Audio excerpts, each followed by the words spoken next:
speaking of young guys, the field is looking crazy right now in the playoffs. We would be remiss if we did not mention our beloved New York Knicks. We Go got New out York, of go New York, go. orange and blue skies, baby, orange and blue skies.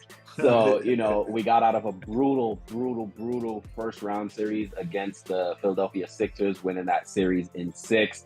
I believe the total point spread between the two teams was 650 New York and 649 Philadelphia. So that goes to show how close that series is. We could not cruise to any victory. We got it the hard way, no Diddy. Each game came down to the wire, and now we are in a second round series versus the Indiana Pacers. And guys, we're gonna get to the field, but our home team, we got to talk about it real quick. News just came out about an hour and a half ago that Mitchell Robinson is out with stress injury in his ankle. Thank you, Joel Embiid. Thank you, Joel. Should have been kicked out, flagrant 2, but he'll be reevaluated in 6 to 8 weeks. All that tells me is he's done for the rest of the season. He's done for the playoffs. Those timelines are often, projected earlier than expected. Guys also have to come back and have that ramp up period after the rehab and get ready for game conditioning. Yeah. The finals will be over in 8 weeks. So, that really doesn't say much for him coming back and helping us. And, all in all, Mitch, throughout his career, hasn't really come back early from injury, right? So if we're banking on that 6 to 8 weeks, he's out for the playoffs. However, hats off to yeah, him, trooper. He's been limping around since Philly. Right. Since last series, he's been out there on one leg, blocking Embiid's shot, getting steals, deflection. So hats off to him for helping us get this far in the playoffs. Yeah. But we kind of stole game 1 yesterday from Indy, not from a calls perspective, but for the simple fact that we were down 9, almost double digits in the fourth quarter, and were able to come back from that and win the game. Got game 1 at home. First observations, the Pacers play really, really fast. It's not so much getting fast break points, so on and so forth, but even off of Nick-made baskets, they're pushing the ball up the floor, right? So, our guys are out there playing anywhere between 40 and 48 minutes, and they're making them earn Shout out it. to Josh Hart. Shout out to Josh. Man, dude is a beast. I saw him averaging 47 minutes. First of all, we gotta send somebody out to do that interview between third and fourth quarters. My man was out there dying, talking about, we're trying to run with them. I'm like, yo, dude, get this dude sitting on the bench. Like, this is crazy. Yeah. But we were able to last them. Jalen Brunson, I mean, every single time I'm like, this isn't gonna work. He's not gonna do it again. Only guy in NBA history to have 40 and 5 through over 5 consecutive games in the playoffs. So shout out to him. He had 30. And he had 39. 4 games. And he had 39 in the game where he did the game before. So I mean, this dude is doing everything. We're getting some light with Dante DiVincenzo now. He struggled early in the Philly series. He's seeming to get his groove back, and I've been consistent saying this. If he can consistently be our second scorer, he's not gonna break down the defense as well as Brunson is, but he can catch and shoot. He can catch and attack. He's really good at least attacking, drawing the help defender, and kicking out to shooters. OG Anunoby, I mean, the defense this guy's playing, the deflections he's getting, the fast break dunks he's getting, and being able to just knock down the open shot is crazy. Why do players drive on his side? He's not guarding you. He's not guarding you.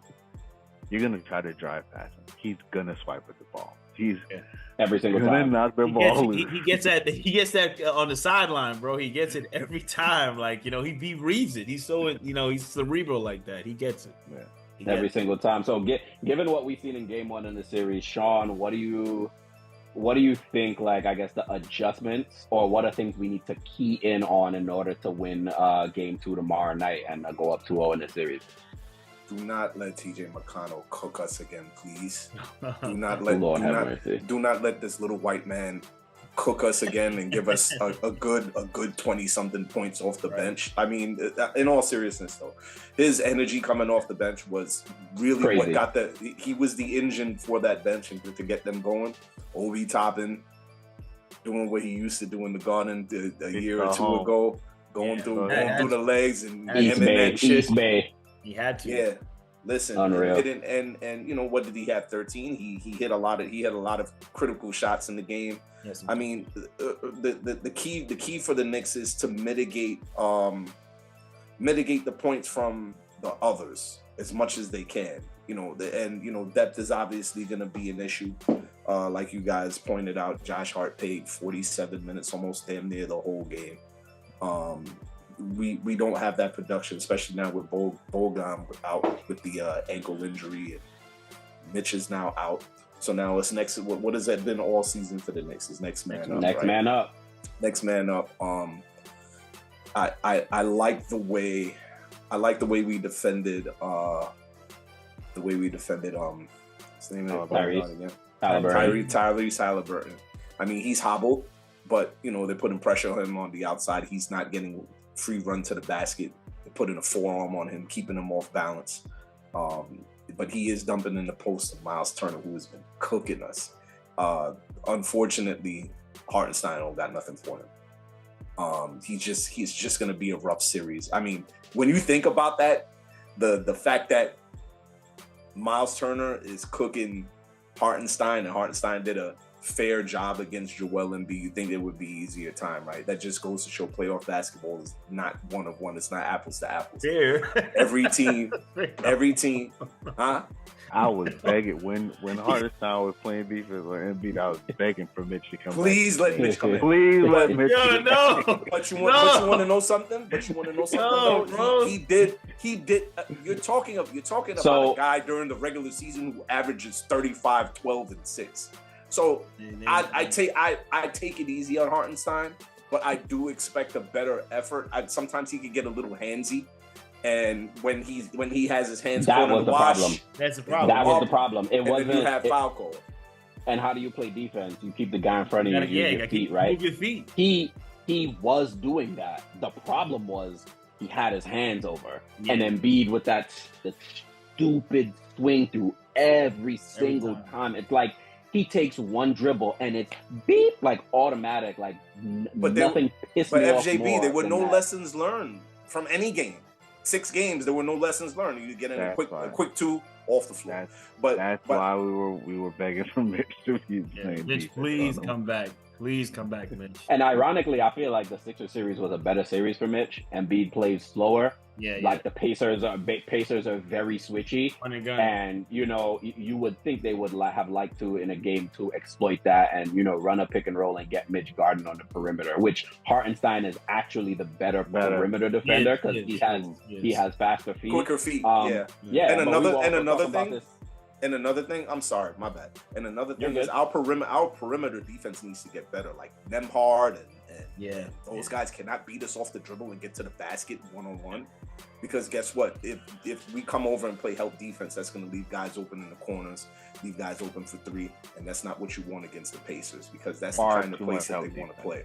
So no help defense, man up, handle your responsibility, and this should be a series where we can win in 5. Ooh, I think that's going to be one of the main adjustments for game 2 is obviously man-to-man defense, and you're probably bringing the help a little bit later. Like you're not bringing it off the first dribble. You're waiting until they get deep in the paint, then you send the help. So that that way they have to pass the ball. They basically have to make a decision, right? When they get so close down there, they're gonna stop their dribble because they're not gonna dribble in between 2-3 defenders. Then they're gonna have to make a defensive decision, and that's when you hit your rotation. We also gotta do a little bit better job on the 50-50 balls because there were a couple of them that went the Pacers' way, and they don't hold the ball like the Sixers. Like they get it, and that ball is whipping around the perimeter.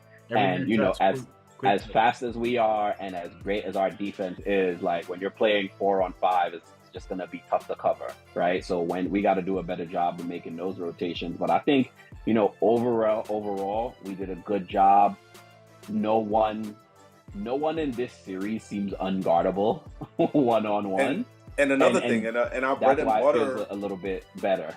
Our bread and butter wasn't necessarily there last night. It wasn't a good game. Like we didn't do we didn't clean the offensive glass. Kind of feel like we stole it.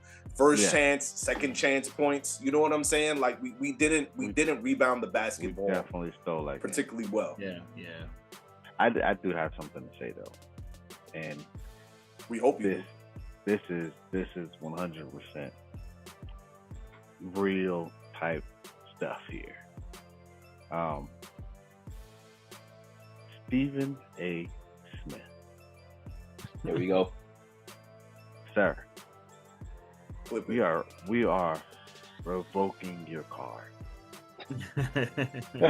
You are no longer the voice of New York Knicks. You don't represent us in any way. Right. Especially after the Bulls I seen them say today. Like, you can't celebrate this with us. Whatever we do, like, this is a man that didn't go to the Garden when the Knicks weren't doing well. He wasn't suffering with us. Now he wants to celebrate with us. Celebrate and to rejoice. Yeah. So Stephen A., like, keep your mouth shut. Let us Knicks fans enjoy whatever it is. Our guys who go out there every night, blood, sweat, tears, heart, and soul into the game, and fill us with no pity, some joy for how they play the game. You know what I'm saying? Because we got a team full of guys that play New York basketball. Junkyard dog. You gotta love them. We stole that game last night because of pure heart. Like, I feel like they always no got pun a intended. No pun intended. Yo, I'll take the pun for that one. They always got a shot because they never seem to give up. Like, there's never a time where they're like, oh, okay, well, we're just gonna lay down and get this one over. Nah. God damn it! Can we work on late game situations, please? Oh my god. Oh my gosh. Darnell, we running to the sideline, getting trapped. We were talking about this in the chat. They end up rushing. Yeah. And they make stupid mistakes. Yeah. Like, late in the game, inbounding the ball after a timeout and you get it stolen, that shouldn't happen. Yeah. In the backcourt. Like, that was the you talking about the Mitch one? There were two of them. There were two of them. The Mitch one was terrible. Where Brunson try to throw it off. Yeah, he tried to throw it out of Halliburton, and it hit him back. And it hit him back. And then he dribbled it off. He dribbled off of Nemhard's leg. I'm like, but the same thing that make you laugh and make you cry. Those same plays where we're rushing down the floor and Josh Hart is leading the break is what kind of kept us in the game. Yeah, so, Josh Hart, but it has to be not Josh late Hart. in the game though. Yeah. And that's the thing, because we did this last series too, where I think we were like up 6 in like game 5 or game 6 versus the Sixers. Josh Hart gets the rebound and throws it up to OG, but he throws like a out of bounds, and it just goes out of bounds. And it's like, yo, if we just took one more dribble and pass it to his chest, we would be fine. But like in those, and I get it, right? Because it's a scramble situation. The defense is not set. Josh Hart is one of the best, if not the best, like getting the rebound and just going coast to coast this season, because no one's going to stop him. They're not even stopping the ball. So he's been great at doing that. So as great as he's been, it's been tough to critique those moments, but we do need to clean that up, because the late game turnovers kill us. It feels like the other team scores every single time. Every time. It's like we're up, like you'll be up 8, and you're like, yo, they go up. The 8-point lead drops to like 2 in 30 seconds quickly, like that. Where's the line here? There's no. Well, you know what the problem is. And this is something that it's not just a late game problem. It's a all game problem. Yeah. Things become very stagnant, right, when Jalen is not bringing the ball up and setting the table. Yeah. Right? Yeah. So in a late game situation, like, it's everyone is relying on Jalen getting the ball in a late game situation and making magic happen. And I think Tibbs needs to do a better job of putting together some packages where it's like, okay, here's what we're gonna do in late game. So let Dante run the high pick and roll. Sean, what have I been calling for since last series? Double high pick and roll with Jalen Brunson and Josh Hart. DiVincenzo and Josh Hart on the ball, double screen. Let Jalen come off to either side. Now you got 2 dudes to worry about, and you got Brunson rolling, and you have OG in the opposite corner, weak side. But potential. If you want to help off there, we got OG. If you double the ball, we got Devo. And if you bring the low man high, we got Josh Hart rolling to the basket. And there's always the backdoor pause on the baseline. You got to watch on the baseline. The dunker spot, the JJ Redick most infamous hated spot, the dunker spot. But I feel like we can try that. Obviously, teams are going to game plan for that, but I feel like that can put us in a better position sometimes. Than just the 1v1, even though the 1v1 has been freaking magnificent. Like, how many times is Jalen Brunson gonna dance on his 6'7" defender, take him into the paint and fade away, splash on him, no diddy. Like that every time. It's insane that he even gets the shot off, and it touches nothing but the bottom. Every time. So I have a question. I have a question for the field, right? Mm-hmm. Where do the Milwaukee Bucks go from here? Are we Cancun? Yeah, they gonna fish. No, we're gonna talk about Galveston, Texas. Galveston, Texas. With that dirty water. That dirty water. No, but in all seriousness, where do you fellas think that they're gonna go? I start with you, Maneuvers. I'm sorry, Darnell, go in. I thought we were going to stick with the teams that are playing. No, we're talking about this is a recap, right? I think we should stick with the teams that are playing, bro. I mean, we can go real quick. I think they run it back. Dame. They got no other choice. They got a lot of stress this year. So they're gonna re-sign Thanasis. Thanasis gonna be there. They got to. And they're gonna trade for Ben Simmons. But in all seriousness, they need to get younger on the wings. They need better. They need more younger and faster wing defenders and scrappy players, and they'll be all right. Listen, I ain't worried about them. They had their run. Let them figure it out. Like, let's see what the New York Knicks can do. But you know, it's going on a run right now, though. We're going on a run. Them Minnesota Timberwolves. That's where you're going. We gotta talk about them. So Baby Jordan. They done sent KD. They gonna Baby send Jordan? KD home. So Sean, here's the thing, right? And they just 4-0'd KD and them. They look like they about to 4-0 Joker, and I'm fine with the gameplay and style comparisons of Edwards, because he does the whole mid. He loves the midi. He fades away like Kobe and MJ. But I always think of, they love you, then they hate you, then they love you again. Because the moment he doesn't win a chip in the next 2 to 3 seasons, it's going to be, can he win? Is he a true number one? We saw it with Tatum. Tatum was on the same trajectory, although they didn't call him MJ because the style of his play was a little different. He was the one on that team. Now Jaylen Brown got the $300 million contract. Now it's like, now you see Derek White tonight going off, step back threes, hitting 7 of them bad boys. And the team is more a cohesive unit. So now, although Jason Tatum is going to make first team All-NBA, I'm pretty sure everyone has elevated Anthony Edwards to being more of an alpha and even being a better player than Jason Tatum. I just don't want him to fall into that super MJ comparison where it's like, and it happened to Kobe too, right? Granted, he had Shaq, he had a 3-peat early in his career, but the moment you're expected to win a title and it doesn't happen, everything changes. The narrative changes, and what he has on his side is that he's still young. Last year they lost in the first round. If they lost in the second round this year, that's technically an improvement from last year. But listen, the way they're looking, I don't know, bro. I don't know, boys. This is looking like a finals run so far. This is really looking like a finals run. They've looked like the best team in the playoffs, like better than Boston, because that, like, 6 games, 6 defense, wins. 6 games, 6 wins. They haven't really showed a hole, as Sean would say, chinks in the armor. They haven't really shown any chinks in the armor as of yet. We know what their holes are from the regular season, but they just seem to be on a mission. Darnell, what have you seen out west? Do you think any of the remaining teams can beat them? Well, you know what? We got to see what happened at OKC and Dallas series, because I mean, with all due respect, Denver does look as if like there has been a crack that has been found.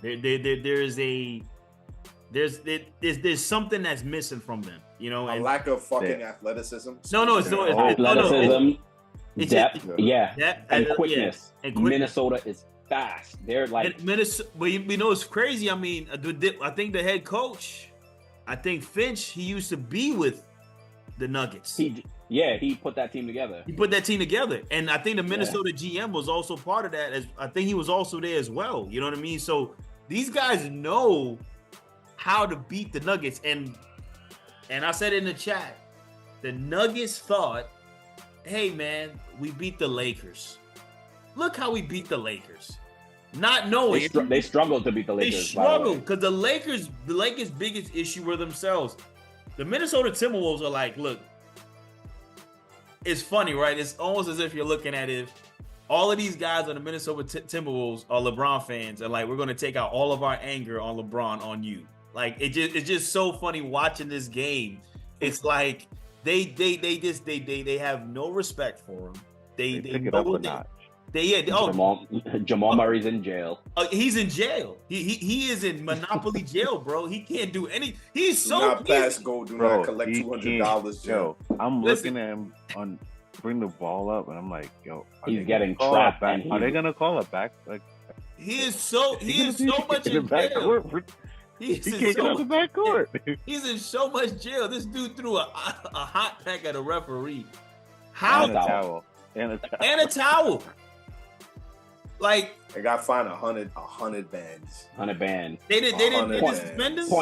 No, he dodged suspension. When you think about what he did, somebody could have got hurt. Somebody that should have been a suspension. Fell on that. Regular season, that's a suspension. But a blessing in disguise had to have been the Frenchman missing the game last night, because you got to see a lineup that is a nightmare for anybody to defend. You got Nas Reed and Cat running the 4 and the 5. Both could shoot. Mm-hmm. And you got that high pick and roll with Mike Conley, and then you got this guy Anthony Edwards sitting on the wing, just doing whatever he wants. So it's like, whatever. What do you do with that? You can't. They can't. Nightmare. The Nuggets cannot match up. What is it? Michael Porter, who I've never seen ever make a jump shot ever. No. He could shoot. No, I'm joking, but I'm just saying. But it was one play. Yeah. Michael Porter got the ball on I think it was like a screen, and he was getting ready to do his patented pull up, and it got all in his. I know he was right there. He was like, oh. He had to pass it to the corner. I think he had no idea what to do. He's like, yo, they knew what was coming. Their athleticism, they telegraphed everything. They telegraphed the whole play. Their athleticism and their ability to defend out in the perimeter is an issue. 35 points. I will say this. Right? And this is, I think, the biggest thing that people fail to remember about playoff basketball. It's all about adjustment. Like, who's gonna make the adjustment? What adjustment can you make? Denver's going. We'll see. Now this is where you earn your money, Mr. Malone. All right, you're going home. You have you ain't. You're going on the road. You're going on the road. You're going on Minnesota road. You're going on the road, but you're the reigning defending champ. They stole 2 games from you at home. How are you going to react and adjust? Was it stealing though? Team. Anytime, yeah, it was. That's not stealing. That is the first game. The first game was they stole it. The second game was more like armed robbery. Yeah, it was strong armed robbery. That Bernard Hopkins. But dishonor on you. I gotta say this though. I would love to see them matched up against OKC in the West. That would be phenomenal. That would be fun to watch. That would be not if Kyrie and Luka have something to say about something to say with it. Well, as of right now, as of this tape and it's halftime, Mavericks are down by 9, 62-53. You know, halftime they'll make some adjustments. They'll come out firing, but OKC looks like they're trying to keep that homestand, trying to at least go up 1-0. I mean, the other series out east, we got Boston and Cleveland. Boston One by NBA, dub NBA tonight. TV matchup, man. NBA TV. Like what? Like Cleveland- we don't even really have to touch that series. I think that series doesn't go longer than 5. You know, I give Donovan Mitchell like a 50 ball at home. Maybe they steal one, but that series is chalked. And isn't Evan Mobley, isn't he overrated? Hold on, I think he's overrated, bro. So before we even I will say this before you go maneuvers. Move. Evan Mobley, his rookie year, a lot of people were talking about like KG and Tim Duncan on his sack, bro. Yes, and he is nowhere near like even rookie level of those guys. So yeah. I hope all those guys walk that back. Go ahead, maneuver. Yeah. I was just gonna say Cleveland is must miss TV. Like Don't nobody want to watch them. Watch them. Yeah. Must miss TV. Must miss TV. NBA TV lineup. Like yo, they're making a series with the Boston Celtics. Like I have no interest in watching it. Yeah. They made me not want to watch a young Magic team that you want to see what they have. Really good. You know what I'm saying? Like what's next? Like I love follow. You know what I'm saying? Yeah. So, like, Shout out to Spider though, man. Shout out to Spider. Yeah. He put on the show. Doing everything doing he can. Mm-hmm. But that's what I'm saying, man. Like this is the thing with Cleveland. You know, like remember last year when they just looked at one point in time they could have caught the 1 seed, and we're like, man, this team could really cook. That Evan Mobley, Jared Allen, Darius Garland, of course, Spider. But it's like Isaiah Okoro, you know what I'm saying? But like, what is it with this roster? Karis LeVert. Well, here's the problem. Here's the problem with this roster. I'm gonna tell you the problem with this roster. It is a bunch of 2s and 3s, and one guy that's maybe a 1A. Yeah. Like it's a guy that a 1B. I mean, he's not the 1A. He's like the 1B. Like, yeah, Spider's not a 1A. Yeah, he's a 1B, and then everybody else is like a 2 or 3. Yeah, like who else is pushing the envelope to like make it happen offensively? You would hope that it would be Darius Garland, but you know, it's if he feels he's like too it inconsistent. sometimes. He feels like he feels like as if he feels like it. And I mean, he's an outstanding facilitator, bro. Like he sets the table, but I mean, between him and Donovan Mitchell's offense carries the team. Must miss TV. You're right. All right. You know that's the. You know what? Let's just put him on. Let's put him on True TV. Don't even put him on TNT. Put that series on True TV. We're gonna put a bow on that because that's clearly the varsity versus the JV matchup.